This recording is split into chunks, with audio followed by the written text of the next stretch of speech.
L'acide hyaluronique est un constituant naturel du derme. Il comble les espaces intercellulaires, il participe à l'hydratation, à la cohésion des tissus. L'acide hyaluronique voit son pourcentage diminuer au fil des années. On considère qu'on perd à peu près 2% par an et lors de la période périménopause, on peut perdre jusqu'à 20% de la quantité d'acide hyaluronique au niveau du derme. Il peut agir sur la ride en comblant la dépression cutanée créée par celle-ci et en agissant sur l'hydratation de la peau. Dans les produits de comblement, il faut donc distinguer les produits qui sont résorbables, les produits non résorbables.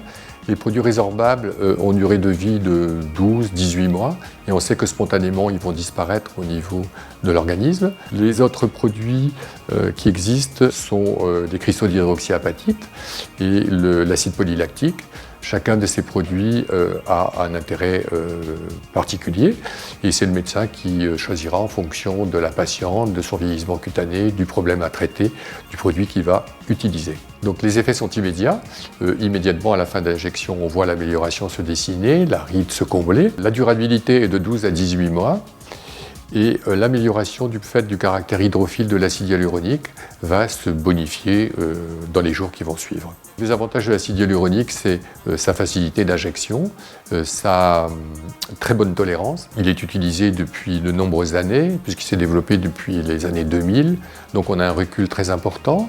Des études importantes lui ont été consacrées et qui ont pu démontrer le caractère bien toléré, l'absence d'allergie à ce produit.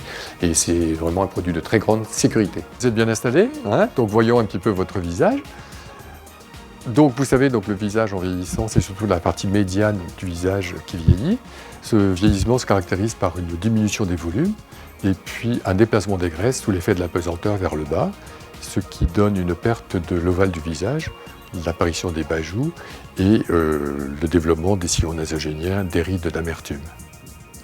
Alors donc, si vous voulez, sur le plan pratique, ce qu'il importe de faire, c'est donc de remplir le sillon nasogénien, cette zone-là, comme ça, et puis la ride d'amertume, en faisant un petit triangle dans le bas.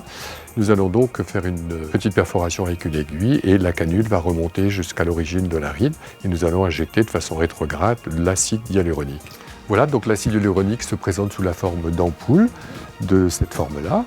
Le contenu de l'ampoule est de 1 ml et il faudra autant d'ampoules qu'il est nécessaire pour combler, avoir un résultat satisfaisant au niveau de ces rides.